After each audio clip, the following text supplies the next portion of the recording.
നമസ്കാരം. യുവതിയുടെ മരണം ആത്മഹത്യയാണെന്ന് വരുത്തി തീർക്കാനുള്ള ഭർത്തൃ വീട്ടുകാരുടെ ശ്രമം പൊളിച്ചത് 4 വയസ്സുകാരിയായി മകൾ വരച്ച ചിത്രം.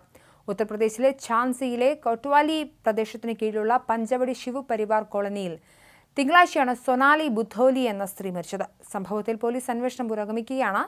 വർഷങ്ങളോളം തുടർന്ന പീഡനത്തിന് ശേഷം ഭർത്താവ് സന്ദീപ് ബുധോലിയെ തന്നെയാണ് സ്ത്രീയെ ആക്രമിച്ച് കൊലപ്പെടുത്തിയെന്ന സംശയമുയർത്തിയത് മകളുടെ മൊഴിയും വരച്ച ചിത്രവും.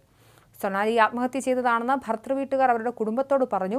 എന്നാൽ മകൾ ദർശിത വരച്ച ഒരു ചിത്രവും മൊഴിയും സൂചിപ്പിക്കുന്നത് ഭർത്താവാണ് അവരെ കൊലപ്പെടുത്തിയതെന്നും ആത്മഹത്യയാണെന്ന് വരുത്തി തീർക്കാൻ മൃതദേഹം കെട്ടിത്തൂക്കിയെന്നുമാണ്.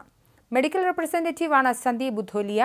അച്ഛൻ അമ്മയെ കൊന്നു, മൃതദേഹം കെട്ടിത്തൂക്കിയെന്ന വിധത്തിലാണ് 4 വയസ്സുകാരി വരച്ച ചിത്രം. അച്ഛൻ അമ്മയെ ആക്രമിച്ചു കൊന്നതാണ്. തലയിൽ ഒരു കല്ലുകൊണ്ടടിച്ച ശേഷം ശരീരം കെട്ടിത്തൂക്കി, പിന്നീട് മൃതദേഹം താഴെ ഇറക്കി ചാക്കിലാക്കി ഉപേക്ഷിച്ചു. ആക്രമണത്തിന്റെ ചിത്രം വരച്ച് കാണിച്ചുകൊണ്ട് മകൾ ദർശിത മാധ്യമപ്രവർത്തകരോട് പറഞ്ഞു. അച്ഛൻ തന്റെ അമ്മയെ കൊല്ലുമെന്ന് നേരത്തെ ഭീഷണിപ്പെടുത്തിയിരുന്നതായും കുട്ടി വെളിപ്പെടുത്തി. എന്റെ അമ്മയെ തൊട്ടാൽ നിങ്ങളുടെ കൈ ഒടിക്കുമെന്ന് ഞാൻ ഒരിക്കൽ അച്ഛനോട് പറഞ്ഞിരുന്നു. അവർ മരിക്കണമെന്നും അമ്മയുടെ അതേ വിധി എനിക്കും നേരിടേണ്ടി വരുമെന്നും പറഞ്ഞ് അയാൾ അടിക്കാറുണ്ടായിരുന്നെന്നും കുട്ടി പറഞ്ഞു. തന്റെ മകളും സന്ദീപിന് 2019 വിവാഹിതരായെന്നും അതിനുശേഷം അവർക്കിടയിൽ പ്രശ്നങ്ങൾ ഉണ്ടായിരുന്നെന്നാണ് മധ്യപ്രദേശിലെ ടിക്കഡംഗ് ജില്ലയിൽ താമസിക്കുന്ന സൊനാലിയുടെ പിതാവ് സഞ്ജീവ് ത്രിപാഠി പറഞ്ഞത്. വിവാഹ ദിവസം ഞാൻ അവർക്ക് സ്ത്രീധനമായി 20 ലക്ഷം രൂപ നൽകി. പക്ഷേ ദിവസങ്ങൾക്ക് ശേഷം സന്ദീപും കുടുംബവും പുതിയ ആവശ്യങ്ങൾ ഉന്നയിക്കാൻ തുടങ്ങി. അവർക്കൊരു കാർ വേണമെന്ന് പറഞ്ഞു. പക്ഷേ കാർ വാങ്ങുകയെന്നത് എനിക്ക് കഴിയുന്നതിലും അപ്പുറമാണെന്ന് ഞാൻ അവരോട് പറഞ്ഞു. തുടർന്ന് അയാളും കുടുംബവും എൻ്റെ മകളെ ആക്രമിക്കാൻ തുടങ്ങി.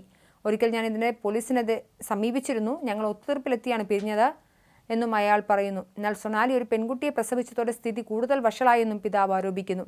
സന്ദീപിന് ഒരു ആൺകുട്ടിയെ വേണമായിരുന്നു. പ്രസവശേഷം അദ്ദേഹവും കുടുംബവും എൻ്റെ മകളെ ആശുപത്രിയിൽ തനിച്ചാക്കി ഞാൻ അവളെ വീട്ടിലേക്ക് കൊണ്ടുപോയി. ഒരു മാസത്തിന് ശേഷമാണ് സന്ദീപ് സൊനാലിയെയും ദർശിതയെയും കൊണ്ടുപോകാൻ വന്നതെന്നും പിതാവ് പറയുന്നു. മൃതദേഹം പോസ്റ്റ്മോർട്ടത്തിന് അയച്ചിട്ടുണ്ടെന്നും റിപ്പോർട്ടിനായി കാത്തിരിക്കുകയാണെന്നും Kotwali city police officer രാമീർ Singh പറഞ്ഞു. ഭർത്താവിന്റെ വീട്ടിൽ വെച്ച് ദുരൂഹ സാഹചര്യത്തിൽ സ്ത്രീ മരിച്ചതായി ഞങ്ങൾക്കൊരു ഫോൺ കോൾ ലഭിച്ചു. അവർ കൊല്ലപ്പെട്ടതാണെന്നാണ് അവരുടെ മാതാപിതാക്കളുടെ ആരോപണം. കേസ് അന്വേഷിച്ചു വരികയാണെന്നും പോലീസ് പറഞ്ഞു.